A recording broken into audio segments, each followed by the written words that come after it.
Hai Rek, iya apa kabare? Ketemu lagi dengan aku si Ana di podcast kisah horor. Sebelum masuk ke cerita horor, jangan lupa subscribe channel YouTube ini dan nyalakan tanda lonceng agar kalian selalu update cerita horor terbaru dan video-video explore tempat terbengkalai lainnya. Perkenalkan, namaku Idam. Aku bekerja di salah satu bank swasta dan penempatanku di sekitar Jawa Timur. Di sini aku tidak ingin menceritakan secara detail lokasinya karena takutnya akan membawa hal buruk bagi lokasi pariwisata tersebut. Kejadian ini terjadi saat kami mengadakan acara weekend dengan menyewa homestay dan sebut saja namanya Pantai PP. Di lokasi ini ada dua pantai yang bersebelahan, Pantai PP dan WU. Lokasi ini sangat unik sekali. Karena di Pantai PP berpasir putih tanpa ombak sama sekali dan di sebelahnya Pantai WU dengan pasir hitam dan ombak yang tinggi. Nah, waktu itu kantorku tempat bekerja mengadakan weekend untuk memeriahkan prestasi kinerja kami dengan menyewa homestay di lokasi itu 3 hari. Hari itu Jumat sore, kami bersiap-siap setelah pulang kerja, kami janjian di taman kota. Kukira aku yang paling telat waktu itu. Ternyata ada dua temanku, si Eno dan Didin, yang juga belum datang ternyata. Mungkin sekitar 15 menitan kami menunggu waktu itu. Grup kami berjumlah 12 orang, 5 cowok dan 7 cewek. Termasuk kepala ODP kami. Sekitar habis maghrib kami berangkat menuju lokasi yang kira-kira 30-an menit dari taman kota. Setelah sampai di homestay, kami berebut kamar dengan view yang paling menarik. Homestay ini ada 2 lantai, dan sebagian lantai 2 terbuat dari kayu jati dengan ukiran yang menarik buatku. Sangat berasa sekali suasana damainya.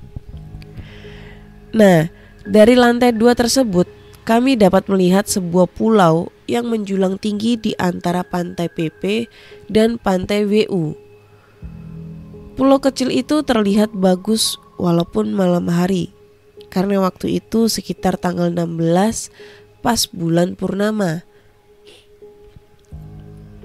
Aku pernah baca-baca kalau pantai ini juga banyak menyimpan hal magisnya.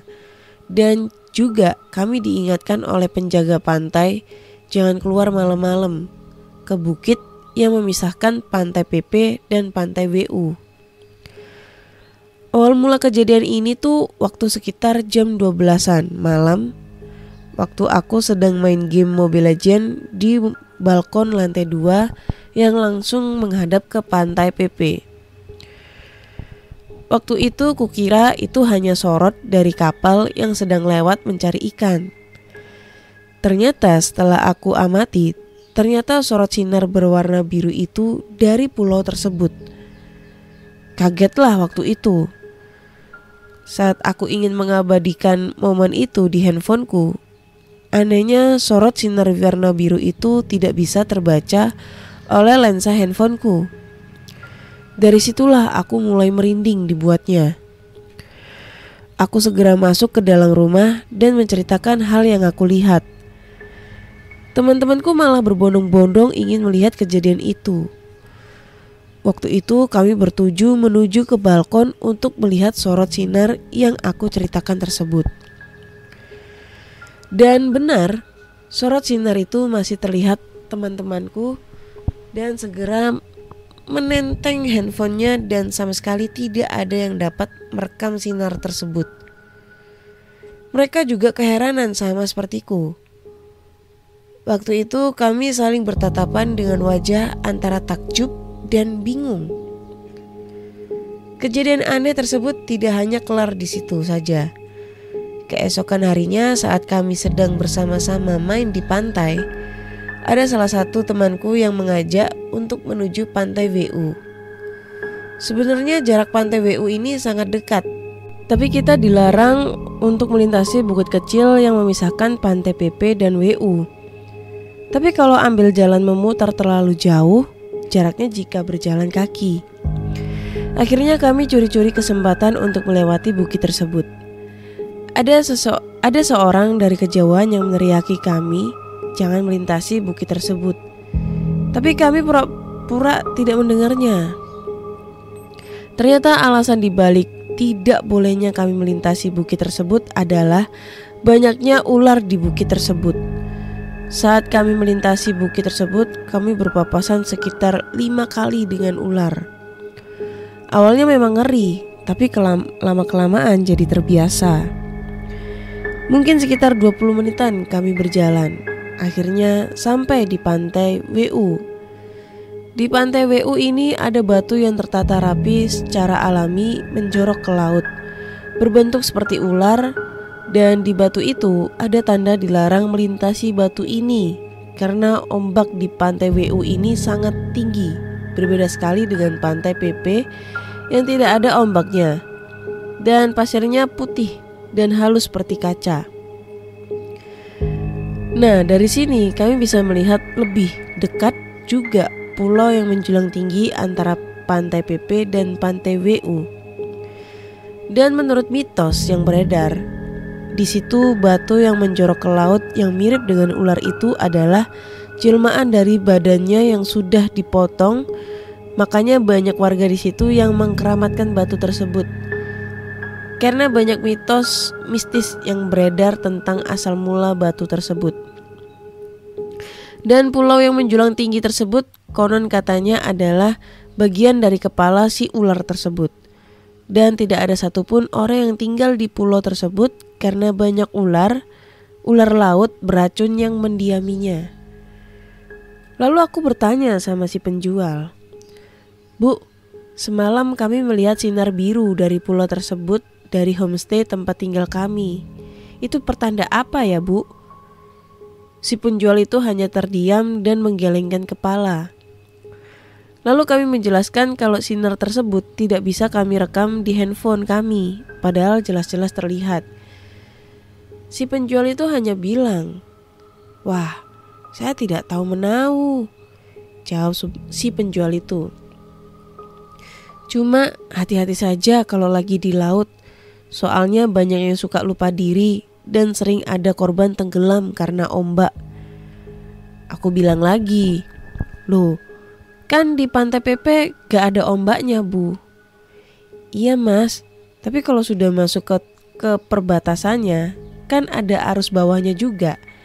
Itu yang sering menyeret orang sampai hilang. Terus itu teman-temannya diingatin jangan foto-foto sampai ke ujung batu ular." Sambil menunjuk ke arah teman-temanku, ibu penjual itu mengingatkanku.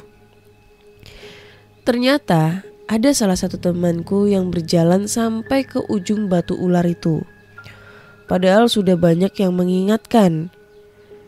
Aku segera membayar es kelapa mudaku, lalu pergi menuju ke batu ular tersebut dan mengingatkan temanku itu kalau berbahaya berjalan di situ karena ombaknya tinggi. Nah, mungkin gara-gara ulah temanku itulah kami jadi kena imbasnya. Malam harinya saat kami sedang asik ngobrol di balkon atas, si Eno berteriak minta tolong. Kami segera berlari menuju ke bawah dan ternyata ada salah satu temanku yang kerasukan. Bicaranya mulai ngelantur kemana-mana dan anehnya dia berbicara sambil mendesis-desis seperti ular. Sangat ngeri waktu itu aku melihatnya. Bulu kuduku berdiri semua. Perasaan tegang bercampur takut dan pokoknya susah buat diungkapin. Kami membaca doa bersama-sama sambil memegangi tangan temanku cewek yang kerasukan ini. Si Didin berinisiatif untuk memanggil penjaga homestay. Setelah sekitar 10 menitan, Didin datang bersama penjaga homestay. Lalu si penjaga ini segera menangani temanku ini. Diajaknya mengobrol makhluk yang merasuki tubuh temanku ini. Lalu dia tiba-tiba marah sambil berteriak dan melotot, "Pate! Pate! Pate!" Lalu aku disuruh untuk memegangi temanku ini yang kerasukan. Saat aku pegangi, tenaganya seperti 3 kali lipat. Sangat susah, seperti berhadapan dengan seorang laki-laki kekar. Lalu dia berteriak pas di depan mukaku sambil menapar tanganku yang memegangnya. Mungkin seperti ini kata-kata yang diucapkannya, soalnya aku tidak begitu mengerti bahasanya. "Re orang kama." Tapi sangat cepat sekali pengucapannya. Jadi aku tidak bisa menceritakan detailnya secara jelas karena aku tidak mengerti bahasa yang diucapkannya. Sabtu malam yang seharusnya kami bersenang-senang malah menjadi hari yang paling sial menurutku. Sosok yang merasuki temanku ini sangat marah kepada kami, dan entah itu alasannya apa, kami juga belum tahu waktu itu. Kami meminta tolong kepada penjaga homestay untuk menanyakan perihal kenapa sosok ini sangat marah terhadap kami dan kesalahan apa yang kami lakukan. Lalu si bapak ini bertanya dengan bahasa lokal kepada si sosok ini. Sekitar 15 menit setelah dia berbicara dengan sosok itu, dia berbicara kepada kami dan katanya kami itu tidak menghormati wilayahnya. Katanya kami membuat onar di tempatnya dan tidak punya tata krama. Kami bingung waktu itu, kesalahan apa yang kami lakukan dalam waktu dekat ini. Dan kami semua berpikir masing-masing. Aku coba bicara lagi dengan penjaga homestay ini. "Pak, tolong tanyakan kesalahan apa yang kami perbuat sehingga sosok ini marah dengan kita." Belum sampai kelar masalahnya, tiba-tiba sosok yang merasuki temanku ini berganti lagi. Kali ini tenaganya berkali-kali lipat. Aku yang memegangnya saja sampai jatuh karena tenaganya. Ini lebih seram lagi. Posisi temanku berganti sekarang. Tangannya seperti sedang menari, tapi tangannya memegang seperti merenggang, seperti dia itu punya cakar. Tapi masih mendesis seperti tadi. Dan anehnya, nada suara bicaranya juga berubah. Kali ini memakai bahasa Jawa, jadi aku mengerti betul apa yang diucapkannya. Dia berteriak-teriak sambil menari-nari layaknya seekor ular. "Sopo sing ganggu turuku? Gak duwe sopan santun lan tata krama. Kowe ngerti rak? Aku sing nguasai daerah iki." Itulah yang diucapkannya. Waktu itu suasana semakin bertambah parah. Si Eno sampai menangis ketakutan. Begitu juga dengan temanku cewek yang lainnya. Entah apa yang kami perbuat sampai dua sosok ini sangat marah kepada kami. Lalu si penjaga homestay ini menelpon temannya meminta tolong. Katanya dia juru kunci di pantai ini. Sambil menunggu bantuan datang, kami mengajak ngobrol sosok tersebut sambil mencari kesalahan apa yang kami lakukan. Setelah selidik demi selidik dan sampai akhirnya teman aku ini bisa sembuh, akhirnya kita tahu nih asal muasal kenapa dua makhluk sosok ini marah dengan kita. Yang pertama, banyaknya teman-teman yang menaiki batu ular sampai ke pembatasnya yang tadinya memang sudah dilarang oleh ibu-ibu penjual agar tidak terlalu menjorok ke tempat tersebut. Lalu yang berikutnya adalah kesalahan aku dan teman aku yang melewati bukit tersebut. Sebenarnya selain kita dilarang karena adanya banyak ular di sana, ternyata banyak pantangan atau mungkin banyak ritual-ritual yang harus kita lalui jika kita ingin melewati bukit tersebut. Dan berikutnya adalah temen aku yang kerasukan ini, dia melakukan hal yang tidak senonoh dengan temannya atau bisa dibilang pacarnya yang kebetulan tempat satu kantor, tempat satu kerja. Yang itu ngebuat sosok makhluk ini itu tidak terima dengan perlakuan kita pada saat mengunjungi pantai tersebut. Dari sini kita bisa mengambil hikmahnya bahwa seandainya kita berada di tempat orang lain atau menurut kita tempat asing, sekalipun itu adalah tempat wisata, kita harus menjaga tata krama dan mematuhi aturan yang ada agar selamat dan tidak terjadi hal-hal yang tidak diinginkan.